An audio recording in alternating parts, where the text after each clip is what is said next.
नमस्कार विद्यार्थी मित्रो, मी प्राध्यापक कृष्णा रोकडे. स्वप्न स्फूर्ती अकॅडमी आपल्या यूट्यूब चॅनलमध्ये तुम्हा सर्व विद्यार्थी मित्रांचं मनपूर्वक सहर्ष स्वागत.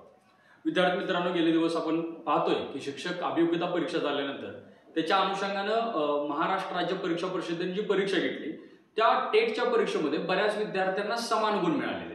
मग अशा परिस्थितीमध्ये ज्यावेळेला आता पवित्र पोर्टलच्या माध्यमातून आपण जे प्रेफरन्स भरल्यानंतर ज्या वेळेला आयुक्त कार्यालयातून जे मेरिट लिस्ट लावण्याचं जे काम आता युद्ध पातळीवरती सुरू आहे, या मेरिट लिस्ट लावण्याच्या कामामध्ये असा एक प्रसंग निर्माण होतो की बऱ्याच विद्यार्थ्यांना समान गुण मिळालेले. म्हणजे एका विद्यार्थ्याला 120 आहेत, दुसऱ्या विद्यार्थ्याला 120 आहेत, तिसऱ्या विद्यार्थ्याला 120 आहेत, असे 100-200 विद्यार्थ्यांना काय समान गुण असणार आहे. मग अशा परिस्थितीमध्ये कोणाला प्राधान्यक्रम द्यायचं याच अनुषंगाने आजचा व्हिडिओ आपण पाहणार आहे. तत्पूर्वी तुम्ही जर चॅनलवरती नवीन असाल तर चॅनलला सबस्क्राईब करा आणि बेल या आयकॉनवरती क्लिक करा, जेणेकरून कोणतीही माहिती तुमच्याकडून मिस होणार नाहीये याची दक्षता घ्या. चला तर मग कुठलीही वेळ न घालवता आजच्या व्हिडिओला आपण सुरुवात करूया. या ठिकाणी एक GR आहे, याच्यामध्ये काय म्हटलेलं आहे, भूतपूर्व दुय्यम सेवा निवड मंडळाच्या कक्षेतील गट ब म्हणजे अराजपत्रित व गट क ची पदे भरताना म्हणजे क्लास 2 आणि क्लास 3 ची पदे भरत असताना लेखी परीक्षेमध्ये उमेदवारांना समान गुण मिळाल्यास, या ठिकाणी हायलाइट केलेलं आहे बघा, लेखी परीक्षेमध्ये उमेदवारांना समान गुण मिळाल्यास व त्यामध्ये आत्महत्याग्रस्त शेतकऱ्याचा पाल्य असल्यास त्यांना द्यावयाच्या प्राधान्यक्रमाबाबत असा GR पास झाला होता. तो म्हणजे 2 डिसेंबर 2017 साली. आता 2 डिसेंबर 2017 चे जे आपण बघतोय की सामान्य प्रशासन विभागाचा हे पत्र आहे. आता याच्यामध्ये एक्झॅक्टली काय म्हणलेलं आहे ते आपण सविस्तर समजून घेऊया. बघा, या ठिकाणी आहे हे शासन पूरक पत्र आहे. म्हणजे याच्या अगोदर एक परिपत्रक होतं, त्याच्यामध्ये नव्यानं काही सुधारणा करण्यात आल्या. ती सुधारणा म्हणजे काय, आत्महत्याग्रस्त शेतकऱ्यांचा जो पाल्य आहे त्या मुलाला याच्यामध्ये समावेश करून दिलेला आहे. आता या ठिकाणी बघा, पहिला आहे 5/10/2015 अन्वये पदभरतीच्या लेखी परीक्षेत जर उमेदवारांना समान गुण मिळाले तर कार्यान्वित करावयाची जी पद्धत आहे ती पुढील प्रमाणे सांगण्यात आलेली आहे. यामध्ये बघा, लेखी परीक्षेचा निकाल तयार करताना म्हणजे आपली टेट आहे त्याचा निकाल आता गुणवत्ता यादी तयार होत आहे. तयार करताना परीक्षेत ज्या पात्र उमेदवारांना समान गुण असतील म्हणजे जे पात्रता धारक विद्यार्थी आहेत त्या मुलांना जर समान गुण असतील तर अशा उमेदवारांचा गुणवत्ता यादीतील प्राधान्यक्रम पुढील प्रमाणे निश्चित करण्यात यावा. आता एकूण 4 निकष दिलेले आहेत. त्या 4 निकषाच्या अनुषंगाने काय करायचे, निवड यादी तयार होणार आहे, जी की आपली teacher aptitude and intelligence test 2022 साली झालेली याची गुणवत्ता यादी किंवा मेरिट लिस्ट तयार आपली होण्यासाठी मदत होणार आहे. या ठिकाणी पहिला दिलेला निकष बघा, आत्महत्याग्रस्त शेतकऱ्याच्या पाल्यास प्रथम प्राधान्य. म्हणजे असा शेतकरी किंवा म्हणजे जे शेतकरी आहे त्यांनी कर्जाला वैतागून वगैरे काय केलेले आहे की आत्महत्या केलेली आहे, अशा शेतकऱ्यांच्या पाल्यास म्हणजे मुलगा असेल किंवा मुलगी असेल तर त्यांना पहिली प्रायोरिटी या भरतीमध्ये दिली जाणार आहे. कधी, जेव्हा 2 विद्यार्थ्यांना समान गुण असतील अशा परिस्थितीमध्ये.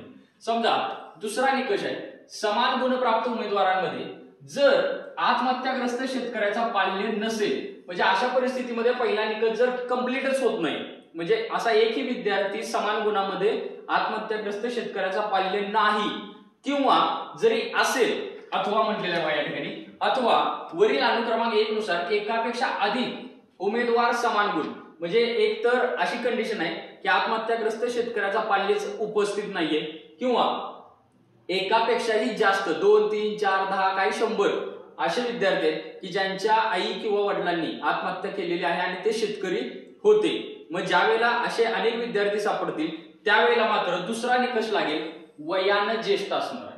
म्हणजेच काय, फॉर एक्झाम्पल समजून घ्या, एकाची जन्मतारीख आहे 30/9/1992 आणि दुसऱ्याची जन्मतारीख आहे 29/9/1992. आता दोघांची पण जन्मतारीख काय आहे, महिना आणि वर्ष हे काय आहे समान आहे, परंतु जन्म दिनांकामध्ये फरक आहे. मग आता जन्म दिनांकामध्ये अशा परिस्थितीमध्ये कुणाला निवड केली जाणार, तर ज्याचं वय 1 दिवसानं मोठा आहे त्याची निवड केली जाणार. मग वयानं मोठा कोण येतोय, तर हा येतो. 1 दिवस जरी मोठा असेल तरी सुद्धा त्याची निवड त्या ठिकाणी केली जाईल. हा झाला आपला दुसरा निकष.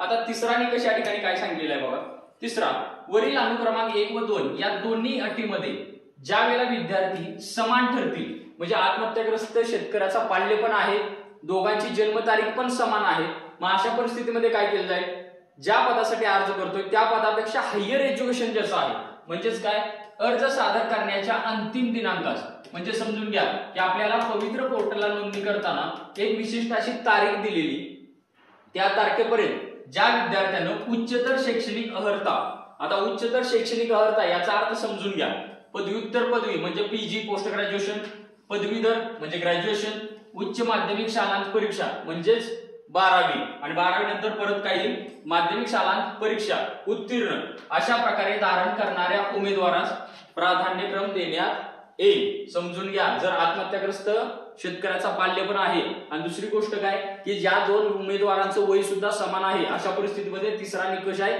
Higher education. माझा हायर एज्युकेशन म्हणजे काय समजून घ्या, शैक्षणिक अर्हता म्हटले व्यावसायिक अर्हता नव्हे, म्हणजे तुम्हाला डीएड ला 80% आहेत, 90% आहेत, बीएड ला गोल्ड मेडलिस्ट आहे, याला काहीही इथं व्हॅल्यू नाही आहे. या ठिकाणी सर्वत्र बघितले जाणार आहे ते म्हणजे काय, तुमचं हायर एज्युकेशन, ना की व्यावसायिक शैक्षणिक पात्रता. आणि चौथा निकष या ठिकाणी बघा, जर समजा हे पण समान आलं, म्हणजे पहिले अनुक्रमांक 1, 2, 3 तिन्ही गोष्टी समान येत आहेत, तर चौथा निकष या ठिकाणी लावला जाणार, तो म्हणजे काय, तिन्ही अटीमध्ये देखील समान ठरत असलेल्या उमेदवारांच्या बाबतीत सदर पदाच्या सेवा प्रवेश नियमामध्ये विहित असलेल्या किमान शैक्षणिक अर्हतेमध्ये उच्चतर गुण प्राप्त उमेदवारास प्राधान्य. आता हा चौथा निकष समजून घ्या.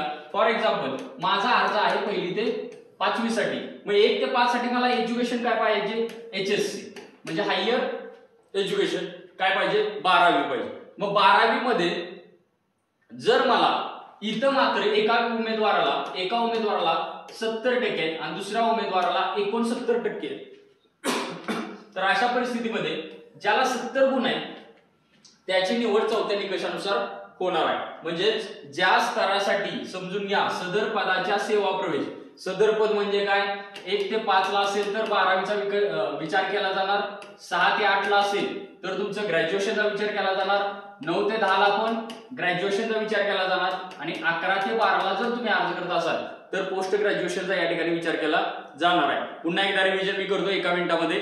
बघा 4 निकष आहेत. पहिला निकष आहे ज्याच्यामध्ये आत्महत्याग्रस्त शेतकऱ्याच्या पाल्याला प्राधान्य आहे. जर असे अनेक उमेदवार असतील आत्महत्याग्रस्त शेतकऱ्याचा पाल्य, तर त्या दोघांमध्ये वयाचा विचार केला जाईल. तिसरा निकष आहे वय पण समान आलं तर मात्र हायर एज्युकेशनचा विचार केला जाईल. आणि चौथा निकष आहे की ज्या पदासाठी अर्ज आलेला आहे त्या पदासाठी आवश्यक असणारी जी शैक्षणिक पात्रता आहे त्याच्यामध्ये जास्त टक्केवारी कोणाची आहे त्या व्यक्तीला काय केलं जाईल, प्राधान्यक्रम दिला जाईल. अशा पद्धतीने विद्यार्थी मित्रांनो जर समान गुण असतील तर निकष ठरवले जातात. आता शेवटची एक गोष्ट जाता जाता आपण पाहूया या व्हिडिओमध्ये की आत्महत्याग्रस्त पाल्य कसा ठरवायचा. आत्महत्याग्रस्त शेतकऱ्याचा पाल्य समजून घ्या की 2006 मधील जी सूचना अन्वये गठीत करण्यात आलेल्या, म्हणजे जिल्हाधिकाऱ्यांच्या अध्यक्षतेखाली जिल्हास्तरीय समितीने ज्या कुटुंबास शेतकऱ्याच्या आत्महत्या प्रकरणी मदतीसाठी पात्र ठरवले असेल, म्हणजे शेतकऱ्याने आत्महत्या केली म्हणून जिल्हाधिकाऱ्यांच्या समितीनं त्या कुटुंबाला जर मदतीसाठी जर पात्र ठरवलं असेल, योग्य ठरवलं असेल, तर अशाच मुलांमध्ये कुणाला निकष लागतोय, ती आत्महत्याग्रस्त शेतकऱ्याची पत्नी असू शकते, मुलगी असू शकते किंवा मुलगा असू शकतो. म्हणजे तिन्ही लोकांना काय केलं जाईल या ठिकाणी प्राधान्यक्रम दिलं जाणार आहे. हा निकष समजून घ्या. आजच्या व्हिडिओमध्ये आपण काय केलेलं आहे तर एकापेक्षा जास्त विद्यार्थ्यांना जेव्हा समान गुण असतील त्यावेळेला उपयोगात आणली जाणारी कार्यप्रणाली कोणती आहे तर त्याचा आपण या व्हिडिओमध्ये सविस्तर पद्धतीने अभ्यास केलेला आहे. असेच नवनवीन व्हिडिओ आम्ही तुमच्यापर्यंत घेऊन येतोय. तत्पूर्वी तुम्ही चॅनेलला अजूनही नवीन असाल तर चॅनेलला सबस्क्राईब करा. व्हिडिओतून माहिती आवडली असेल तर व्हिडिओला लाईक करा आणि व्हिडिओची लिंक थोडीफार शेअर करा. तुर्तास धन्यवाद.